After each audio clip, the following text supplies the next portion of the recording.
شروع سے لے کے آج تک قبل از تاریخ جب تک ریکارڈ بھی نہیں ہوئی اس وقت سے لے کے آج تک تو تاریخ ہر لمحہ جو گزر رہا ہے وہ تاریخ بن رہا ہے. اب یہ اس بندے پہ یا اس قوم پہ یا اس ملک پہ یا سویلائزیشن پہ ڈیپینڈ کرتا ہے کہ اس سے وہ کیا سیکھتے ہیں. جو ہمارے حکمران ہیں وہ کیوں اس طرح کے ادارے جو ہیں وہ بلڈ نہیں کر سکتے. میں کوالٹی آف ایجوکیشن کی بات نہیں کر رہا, میں ایک ایٹماسفیئر کی بات کر رہا ہوں. علم جو ہے نا وہ میرے خیال میں علم جتنا نہیں بانٹا جا رہا جتنی ڈگریاں دی جا رہی ہیں. بھٹو صاحب جو تھے ان کا ایفیلیشن تھی یا جو ان کی جو قربت تھی وہ ایوب خان کے ساتھ تھی. ان کو بعض میں آتے ہیں کہ انہوں نے ڈیڈی تک ان کو کہا ہوا. قابلیت کہتے ہیں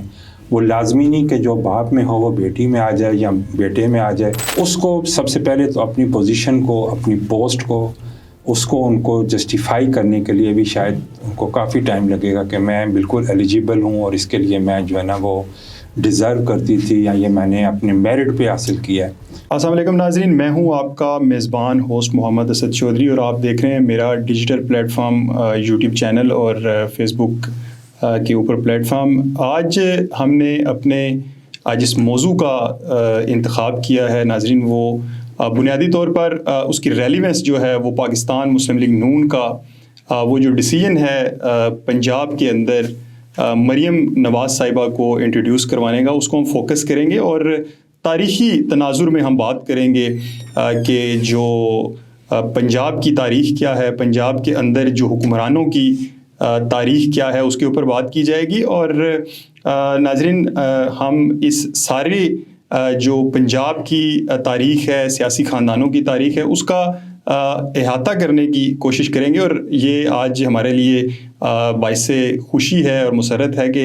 آج میرے ساتھ ملک کے ایک معروف تاریخ دان انٹرنیشنل اسلامی یونیورسٹی میں ہسٹری ڈپارٹمنٹ کے chairperson professor doctor Mujeeb Ahmed میرے ساتھ شامل گفتگو ہوں گے اس پروگرام میں. ڈاکٹر صاحب ویلکم سر. تھینک یو جوئی صاحب. ڈاکٹر صاحب ہارڈ کور اپنے ٹاپک کی طرف آنے سے پہلے میں چاہوں گا کہ ہم ذرا اپنے سننے والوں کے لیے تاریخ کے اوپر بات کر لیں کہ تاریخ کو پڑھنا سمجھنا کتنا ضروری ہے. کیونکہ میں نے کسی رائٹر کی ایک کوٹ کسی جگہ پہ دیکھی تھی کہ قومیں وہی ترقی کرتی ہیں جو کہ اپنے ماضی کو یاد رکھتی ہیں اور اس ماضی کے جو تجربات ہوتے ہیں ان سے سیکھ کر ان سے لرن کر کے وہ اپنے حال کو اپنے پریزنٹ کو درست کرتی ہیں, جس کی وجہ سے ان کا مستقبل جو ہے وہ شاندار ہوتا ہے. لیکن ہمارے یہاں ہم نے یہ دیکھا ہے کہ تاریخ کو لوگ جو ہے وہ اتنا زیادہ فوکس نہیں کر سکتے. تو تاریخ جو ہے ہسٹری کو پڑھنا کتنا ضروری ہے, ہسٹری کو سمجھنا کتنا ضروری ہے؟ جی بہت شکریہ. یہ تو بہت اچھا آپ نے اس پہ پورا ایک جو ہے نا وہ آپ کا وہ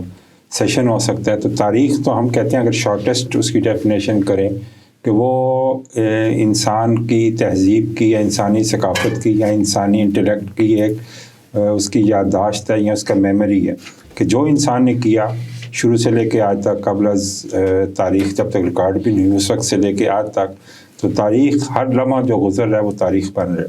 اب یہ اس بندے پہ یا اس قوم پہ یا اس ملک پہ یا سویلائزیشن پہ ڈیپینڈ کرتا ہے کہ اس سے وہ کیا سیکھتے ہیں.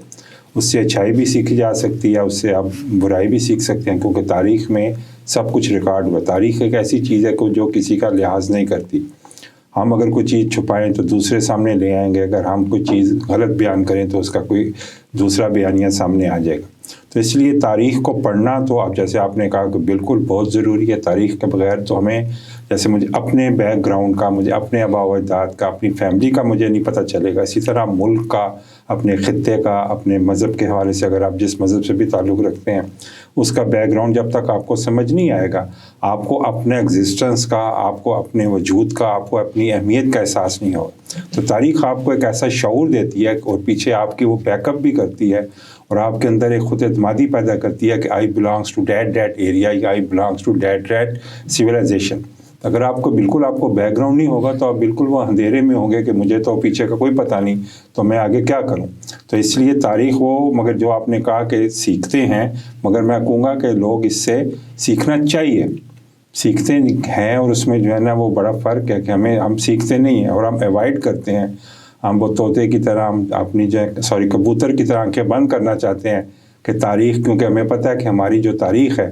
وہ شاید اتنی شاندار نہیں ہے. تو تو اس لیے ہم چاہتے ہیں کہ اس کو اوائڈ کریں اور آگے کی طرف ہم چلنے کی کوشش کریں. مگر میرا خیال ہے یہ بڑا ان ہسٹوریکل اور ان سائنٹیفک ایٹیٹیوڈ ہے کہ آپ اپنی تاریخ کو بھول کے آگے چلنے کی کوشش کریں گے تو آپ کے لیے بہت زیادہ مشکلات پیش آ جائیں گی. ڈاکٹر صاحب میں چاہوں گا کہ آج ہمیں یہ اپرچونٹی ملی ہے، آپ کا ایک لمبا کیریئر ہے تاریخ کے شعبے کے ساتھ وابستہ. میں چاہوں گا کہ آپ تھوڑا سا اپنے بیک گراؤنڈ کے حوالے سے بتائیں، آپ کی ولادت کس شہر میں ہوئی اور جو انیشل آپ کی ایجوکیشن تھی، اور سب سے اہم جو ہے وہ یہ کہ یہ جو تاریخ کا شعبہ ہے اس کو آپ نے بائی چوائس اڈاپٹ کیا ہے یا حادثاتی طور پر آپ اس شعبے میں آ گئے؟ جی ہاں، یہ تو پھر آپ نے تاریخ میرے سے ہی شروع کر دی ہے. تو میری پیدائش تو راولپنڈی میں ہے، تو اس میں اب میں ڈیٹ آف برتھ تو نہیں بتاؤں گا آپ کو. تو میری اسکولنگ آئیڈیل کیمبرج اسکول، پھر کالج گورنمنٹ کالج عسکر مال، اور پھر میری higher studies Quaid Azam university سے، پھر پوسٹ ڈاک پیرس سے سائنسز پو انسٹیٹیوٹ ہے وہاں سے. تو اس کے بعد مطلب جو بھی تاریخ کے حوالے سے جو آپ نے شوق کی بات کی ہے، تو میں میٹرک میں بھی میرا سائنس تھا، انٹر ایف ایس سی میں نے کی، اس کے بعد میں نے بی ایس سی کی. مگر شوق میرا اسلام کے حوالے سے اسٹڈی کرنے کا اور پالیٹکس کے حوالے سے اسٹڈی کرنے کا تھا. اسٹوڈنٹ پالیٹکس میں بھی حصہ لیتا رہا ہوں. تو اس وجہ سے کچھ ہمارا فیملی بیک گراؤنڈ ایسا تھا کہ گھر میں کتابیں تھیں، گھر میں علمی ماحول تھا، ہماری آباء و اجداد کی بھی کچھ کتابیں پڑھی تھیں، اور ایک ہمارا لنک تھا جو اس وقت کے جو اہل علم تھے ان کے ساتھ. تو اس وجہ سے بھی ایک شوق تھا. تو پھر میں نے بی ایس سی کرنے کے بعد میں نے پھر ہسٹری کو جوائن کیا اور بائی چوائس کیا، اور اللہ کا شکر ہے کہ مجھے اس میں اب یہ بھی یہی پروفیشن بھی میرا ہے اور میرا پیشن بھی یہی ہے، اور مجھے اس پہ کوئی ریگریٹ نہیں ہے، کیونکہ میں اپنے شوق 24 آورس مطلب میرا یہی کام ہے کہ جاب سے اور گھر میں اور یہی ہسٹری کے حوالے سے اور اس میں، اور خاص طور پہ اسلام اور خاص ساؤتھ ایشیا کے اندر Islamic movements, Islamic personalities, Islamic institutions اور پالیٹکس اور پولیٹیکل پارٹیز کے حوالے سے تھوڑا بہت کام کیا ہے. ڈاکٹر صاحب آپ نے ذکر کیا اصغر مال کالج کا، تو میں یہاں پر آپ سے یہ جاننا بھی ضروری سمجھتا ہوں کہ پاکستان کے اندر وہ تعلیمی ادارے جو کہ انگریز کے دور میں بنے، جو پرانے پری پارٹیشن تعلیمی ادارے جنہیں کہا جا سکتا ہے، اس میں گارڈن کالج ہے، عسکر مال کالج ہے، سیالکوٹ کے اندر مرے کالج ہے، لاہور میں بہت سارے ادارے ہیں. ان میں سے ان کا جو فن تعمیر ہے یا وہاں پہ سے آپ جب جاتے ہیں تو آپ کو ایک پراپر ایک بڑے ایجوکیشنل انسٹیٹیوٹ کا ایٹماسفیئر نظر آتا ہے. لیکن اس کے متبادل ہم یہ دیکھتے ہیں کہ ٹیکنالوجی بڑھنے کے باوجود، وسائل بڑھنے کے باوجود، جو ادارے بعد میں آنے والی حکومتوں نے بنائے ان کا نہ تو اس طرح سے کوئی انفراسٹرکچر ہے، نہ کوئی آپ ایک آئیکونک جو بلڈنگ ہوتی ہے وہ نہیں ہے. میرا کوشچن جو ہے وہ اسپیسیفکلی ایک انوائرمنٹ کے حوالے سے ہے کہ انگریز اگر آج سے 100 سال پہلے اس طرح کے ادارے بنا سکتا تھا تو آج کے دور میں جو ہمارے حکمران ہیں وہ کیوں اس طرح کے ادارے جو ہیں وہ بلڈ نہیں کر سکتے؟ میں کوالٹی آف ایجوکیشن کی بات نہیں کر رہا، میں ایک ایٹماسفیئر کی بات کر رہا ہوں. جی ہاں، یہ بہت المیہ کہہ رہی ہیں، مگر ہمارے لیے تو فیکٹ آف ہسٹری ہے کہ جو برٹش دور کے یا اس سے پہلے اگر پنجاب کی بات کریں تو اس میں جو سکھوں کے دور میں جو تعلیمی ادارے بنائے گئے تھے وہ ایک مقدس درسگاہ کے طور پہ لیتے تھے، اور عموماً شہر سے باہر کھلی جگہ پہ بڑی بڑی بلڈنگ، ابھی بھی آپ دیکھیں اگر لاہور کے پرانے کالج ہیں، مری کے قریب کالج ہیں، راولپنڈی کے کئی اتنی ان کی بلڈنگز ہیں، اور ساتھ ساتھ کتنے وسیع ان کے ساتھ اراضی یا کھیل کا میدان ہے، ہاسٹل ہے یا باقی. مگر اب کیونکہ اس کے اوپر لوگوں نے قبضے کر لیے ہیں، مگر ان کا جو فلاسفی تھی اس کے ساتھ یہ تھا کہ صرف تعلیم نہیں ہے، ساتھ تربیت بھی ہے. اور تربیت کے لیے اور عموماً لوگ وہاں پہ جو تھے نا وہ ہاسٹلائز تھے، وہاں پہ رہتے تھے، وہاں پہ وہ کھیل کا میدان تھا، جم تھا، ایکٹیویٹی ہوتی تھی، سب کچھ تھا تاکہ وہ شہر سے دور استاد اور شاگرد تقریباً 24 آورس کی ایکٹیویٹی تھی. اب تو مطلب معذرت کے ساتھ یہ ایک کمرشل چیز بن گئی ہے چھوٹے چھوٹے پلازوں میں، اور یہ اس میں گورنمنٹ کو اور ایچ سی کو توجہ دینی چاہیے. چھوٹے چھوٹے پلازوں میں اگر آپ باہر جائیں، ادھر پنڈی میں ہی آپ دیکھیں تو آپ کو ایک پلازے میں 5 6 یونیورسٹیوں کے بورڈ لگے ہوں گے. کوئی تعلیمی ان کے جو ہے نا کوئی پلے گراؤنڈ نہیں ہے، کوئی ان کا ایڈیٹوریم نہیں ہے، کوئی ان کا کالج کا یونیورسٹی کا میگزین نہیں ہے، کوئی سپورٹس نہیں ہے. صرف جو ہے نا وہ کلاس روم 1-2 بنے ہوئے ہیں جس میں صبح سے شام تک لے کے وہ پڑھا رہے ہیں، آن لائن پڑھا رہے ہیں، ویسے کر رہے ہیں. مگر یہ کہ ڈگریاں دی جا رہی ہیں،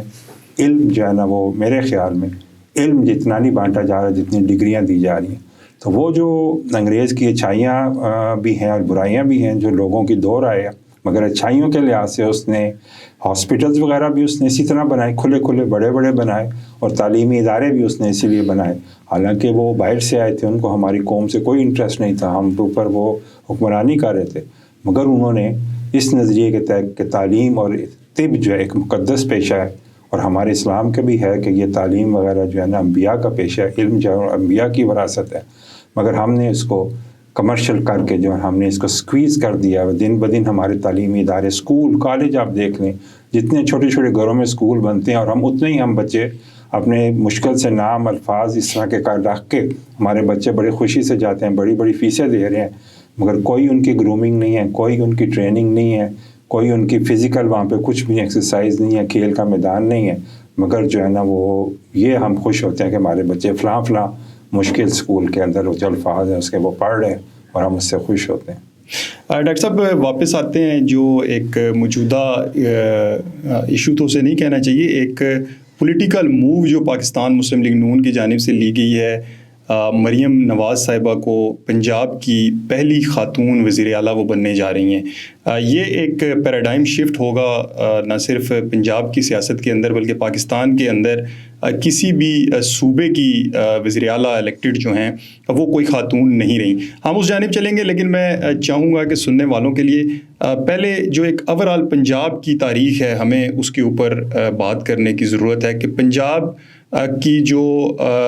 جیوگرافیکل باؤنڈریز ہیں وہ کب ڈیفائن ہوئی اور اس کے اندر کون کون سے تغیرات کس کس دور میں آتے رہے۔ میں چاہوں گا کہ بریفلی اس کے اوپر ہم بات کر لیں، پھر ہم آگے چلتے ہیں۔ صحیح، دیکھیے پنجاب تو اب ہمارا تعلق پنجاب سے ہے، اس کا یہ نہیں ہے کہ ہم اس کی تعریف کریں گے، مگر پنجاب کا ایک اپنا کلچر، اپنی تاریخ، اپنا ایک اس کی جو ہے نا ایک آپ کریں کہ اس کو، یہ ایسی چیز ہے کہ جس کو آپ محسوس کر سکتے ہیں، ایکسپلین نہیں کر سکتے۔ تو پنجاب کا اگر آپ ہسٹری کے جائیں، جو نون ہسٹری ہے وہ تقریباً ہمیں بیفور کامن ایرا 3000 سویلائزیشن کے ساتھ بھی اس کا تعلق ملتا ہے۔ پھر سکندر دا گریٹ جسے ہم کہتے ہیں، اس نے یہاں پہ پنجاب میں آ کے جہلم کے قریب اس نے جو ہے نا یہاں پہ اس کی انٹرنس ملتی ہے، پھر موریہ خاندان کی حکومت ملتی ہے، اس کے بعد پھر ہمیں جو ہے نا ہندو شاہی کا پیریڈ ملتا ہے، اس کے بعد ترک وغیرہ تغلق وغیرہ وہ لوگ آتے ہیں رحم، تو یہ تھوڑا سا ہم کہیں گے کہ میڈیول پنجاب بن جاتا ہے۔ اس کے بعد جو ماڈرن پنجاب جس کو ہم کہیں، جو تقریباً اس کو ماڈرن کا بھی مطلب یہ نہیں ہے کہ وہ آج کل کی بات ہے، مطلب 16-17 صدی عیسوی کے اندر مغل پیریڈ سے اگر ہم بات شروع کریں تو مغلوں کے اندر یہ پنجاب اور آج کا جو ملتان ہے وہ پنجاب کا حصہ، مگر اس وقت وہ ملتان پنجاب سے الگ تھا۔ تو اس کے بعد جو تھا وہ جو زیادہ پرومیننٹ پنجاب ہوا یا پنجاب کا ایک پولیٹیکل ڈائمینشن یا پولیٹیکل امپورٹنس آئی، وہ سکھ پیریڈ کے آئی کہ جو تقریباً 50 سال تک یہاں پہ حکومت کرتے رہے۔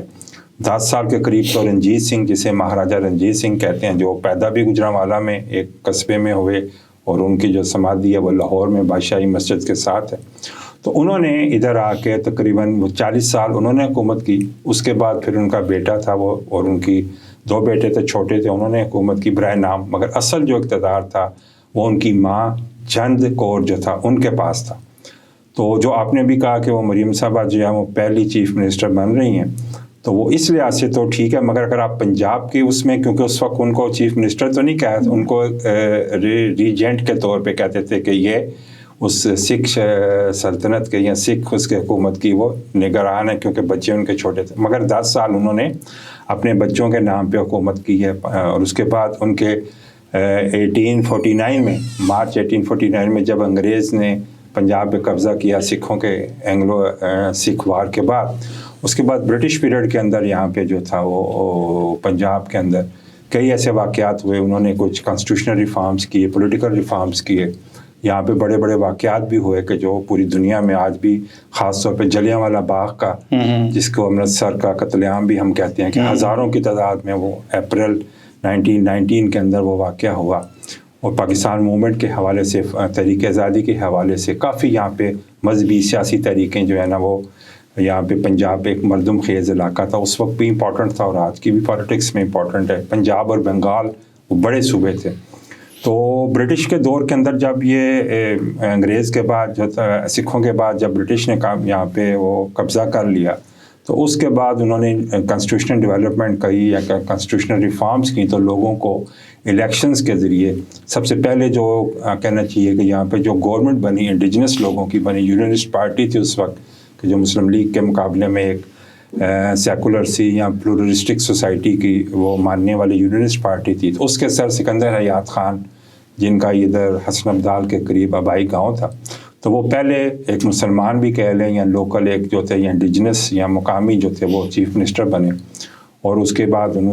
جو تھا وہ ان کی اچانک وہ ان کے بیٹے کی شادی تھی اور رات کو ولیمہ تھا اور صبح وہ رات کو سوئیں اور صبح ان کی ڈیتھ ہو گئی۔ دسمبر 1942 کی بات ہے۔ ان کے بیٹے سردار شوکت حیات خان کے جو بعد میں مسلم لیگ کے لیڈر بھی رہے اور پاکستان کی اسمبلی کے بھی ممبر رہے۔ اس کے بعد خضر حیات خان ٹوانا صاحب وہ چیف منسٹر رہے یہاں پہ کچھ عرصے کے، پھر کیونکہ اسی دوران جو تھا وہ کیونکہ وہ یونینسٹ پارٹی تھی، سکندر حیات ایک مضبوط پرسنالٹی کے قائل تھے، قائد اعظم کے ساتھ ان کے بڑے اچھے تعلقات تھے، اتراؤ چڑھاؤ تو آتا تھا مگر اوورآل ان کے بڑے کارڈیل ریلیشن شپ تھے، مگر خضر حیات ٹوانا صاحب شاید اس طرح کی وہ پرسنالٹی نہیں تھی۔ تو اس دور میں پھر وہ مسلم لیگ کا جو تھا نا وہ اثر یہاں پہ بڑھنا شروع ہو گیا پنجاب کے اندر۔ علامہ اقبال جیسا بندہ، سر محمد شفیع جیسا بندہ، ممڈوٹ صاحب، نواب افتخار حسین ممڈوٹ جو پاکستان بننے کے بعد پہلے چیف منسٹر بنے پنجاب، پاکستانی پنجاب کے، دولتانہ صاحب، تو کئی ایسے لوگ تھے کہ جنہوں نے پھر یہاں پہ مسلم لیگ کے کام کیا اور مسلم لیگ کو اتنا مضبوط کر دیا کہ پھر 1945-46 کے الیکشنز میں مسلم لیگ کو یہاں پہ اکثریت مل گئی، مگر اکثریت ملنے کے باوجود اس وقت کے جو انگریز تھے ان لوگوں نے، گورنر نے ان کو گورنمنٹ بنانے کی آفر نہیں کی، اس کی جگہ پھر خضر حیات ٹوانا صاحب اور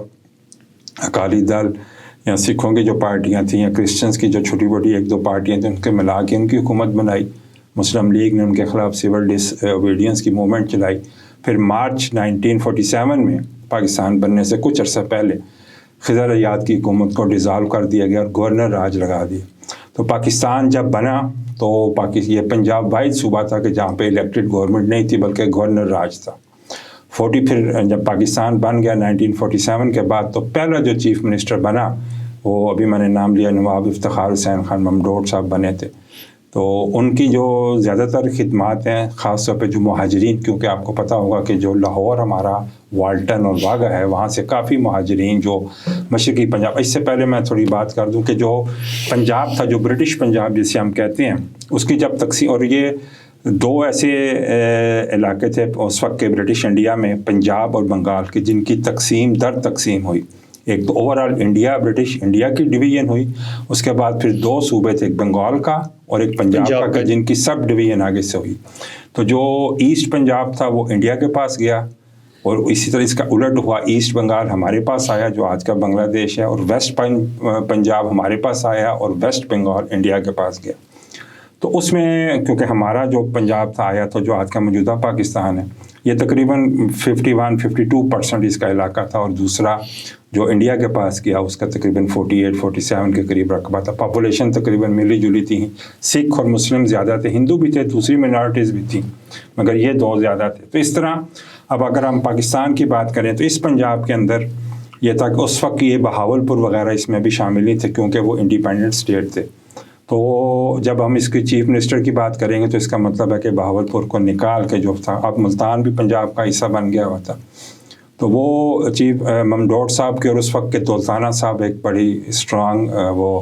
پرسنالٹی کے مالک تھے، اور ان کی خاندان، ان کا ابھی بھی ان کے فیملی کے لوگ لڈن جو وہاڑی کے قریب ہے وہ ابھی بھی ہماری پالیٹکس میں موجود ہے۔ خضر حیات ٹوانا کی فیملی تو پاکستان کی پالیٹکس میں نہیں ہے، نہ ممڈوٹ صاحب کی اتنی ہے، کچھ عرصہ وہ رہی ہیں عفیفہ ممڈوٹ، شاید ان کی فیملی کی تھی، وزیر صاحب کے دور کے اندر وہ وزیر رہی ہیں، مگر دولتانہ صاحب کی جو ہے نا وہ بھتیجی ہے تہمینہ دولتانہ، وہ ابھی بھی ہماری میں نے ابھی بالکل ایسی، تو وہ لڈن یا جو ان کا علاقہ ہے وہ ابھی بھی وہاڑی میں، یا وہاڑی کے قریب۔ تو یہ لوگ جو تھے ان دونوں کی آپس کی تھوڑی سی ٹسل تھی، پرسنالٹی کلیش کہہ لیں۔ حالانکہ ممڈوٹ صاحب ایک